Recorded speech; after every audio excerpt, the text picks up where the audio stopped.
प्रणाम, आदर, आदाब, अभिनंदन, आभार, सबके प्यार और गोड़ छू के गोड़ लगाता नहीं।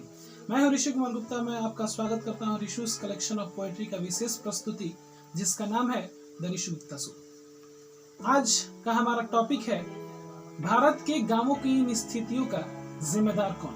तो चलिए शुरू करते हैं बिना कोई देरी के। भारत हमेशा से ही गांवों का देश कहा जाता है और बहुत बड़े बड़े लोगों ने इस बात को अपने मुखाबिन से स्वीकारा भी है और साझा भी किया है। मैं उनके इस कथन से 100% सहमत हूँ, क्योंकि भारत में लाखों लाख गांव बसे हैं। आप सोच रहे होंगे कि आज मैं भारत के गांवों पर इतना कुछ क्यों बोल रहा हूँ। तो आपका प्रश्न बिल्कुल जायज है। तो मेरे जवाब सुनने से पहले आप इन तस्वीरों को देखिए।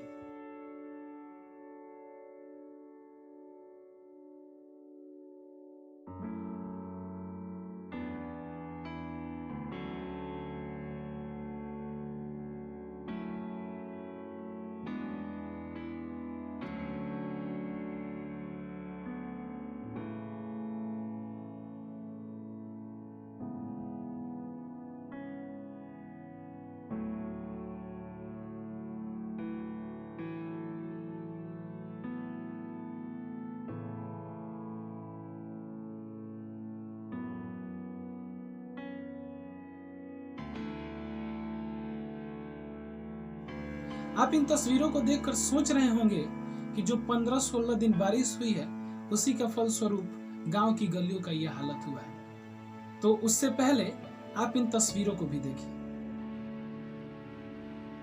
तो बरसात सिर्फ कहने के लिए है साहब, हमारे गांव की हालत 12 मासा यही है। ये तस्वीरें तो सिर्फ नमूना है, पूरे गांव की हालत दयनीय है। जो भी राहगीर इन राहों से गुजरता है, वो सिर्फ गलियों की नहीं बल्कि गांव की उपेक्षा करता है, और गंदी से गंदी गाली तो स्वाभाविक है। जिन गलियों का तस्वीर आपने देखा, वो कसिया की मुख्य गली है, जो कि गांव को एक छोर से शुरू करता है और एक छोर पर अंत कर देता है। मर्दों के लिए तो इन गलियों से गुजरना आम बात है, लेकिन जो सबसे ज्यादा परेशानी झेलता है वो है माता स्वरूप औरतें, क्योंकि उन्हें समाज के संस्कार तथा परंपराओं को निभाते हुए इन दुर्गम राहों से गुजरना पड़ता है। यदि संस्कारों को निभाने में कोई सावधानी हटती है तो फिसलन उन्हें अपना शिकार बना लेती है और वो घाव के चपेट में आ जाती है। आखिर वो कर भी क्या सकती है। गाँव में नालियों के गंदे और बदबूदार पानी के निकास के लिए भी कोई उत्तम व्यवस्था नहीं है। गाँव की शुरुआत में एक खेत है जो कि सब नालियों के पानी से भरा हुआ है, जिसमें कि अनेक प्रकार के कीटाणु उत्पन्न होते हैं और अनेक बीमारियों का आमंत्रण देने के लिए काफी है। आप इन तस्वीरों को देखिए।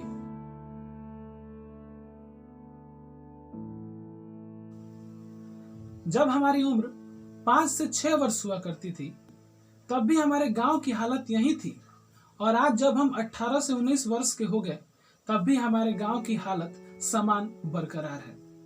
कुछ प्रयास भी किए गए, कुछ सालों तक सफल रहे, परंतु हाल ही में प्रधानमंत्री नल जल योजना के तहत इन गलियों को तोड़ा गया और प्रधानमंत्री नल जल योजना का लाभ कराया गया।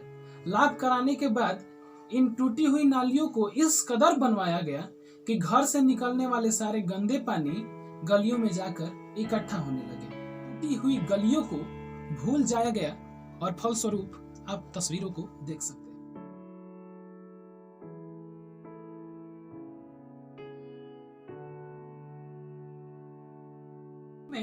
गांव की गलियों की इस स्थितियों को देख गांव के कुछ सराहनीय लोगों ने कदम उठाया। हाल ही में पंचायत चुनाव 2021 के युवा सरपंच प्रत्याशी माननीय चंदन कुमार सिंह ने इन गलियों में नालियां बहते देख लाल मिट्टी गिराई और इस गली के अधिकारी को गली बनाने के लिए आगाह भी किया। लेकिन ताज्जुब की बात यह है कि अभी तक इन पर कोई सुनवाई नहीं और गांव की गलियों की हालत और गंभीर होती चली गई और घर और नालियों के गंदे पानी गलियों में जाकर इकट्ठा होने लगे। दूसरा कदम इसी साल के पंचायत चुनाव के माननीय मुखिया प्रत्याशी श्री दुर्गविजय सिंह द्वारा उठाया गया। उन्होंने ईंट के टुकड़ों से इन गलियों का मरम्मत करवाया। आप तस्वीर को देख सकते हैं।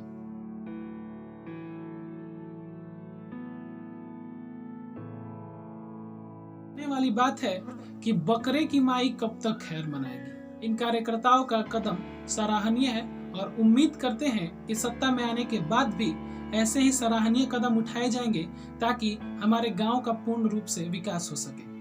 अब बात है कि आजादी के 73-74 साल बाद भी गांवों की हालत ऐसी क्यों है। आखिर भारत गांवों का देश कहा जाता है, लेकिन भारत के गांवों में विकास कहां सिमट गया है। गांव की इन स्थितियों का जिम्मेदार कौन है और इन समस्याओं का निवारण कब होगा और कब एक गांव के ग्रामीण को विकसित ग्रामीण तथा आदर्श गांव का दर्जा मिलेगा।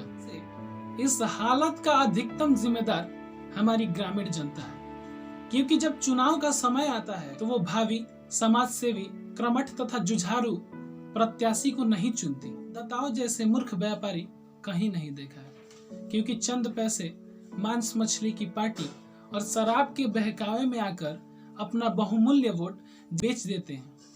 चंद दिनों की खुशी के लिए 5 साल न्यौछावर कर देते हैं। फलस्वरूप चंद दिनों की खुशी 5 साल पर भारी पड़ती है और 5 साल हमें दबाव के समंदर में रहना पड़ता है।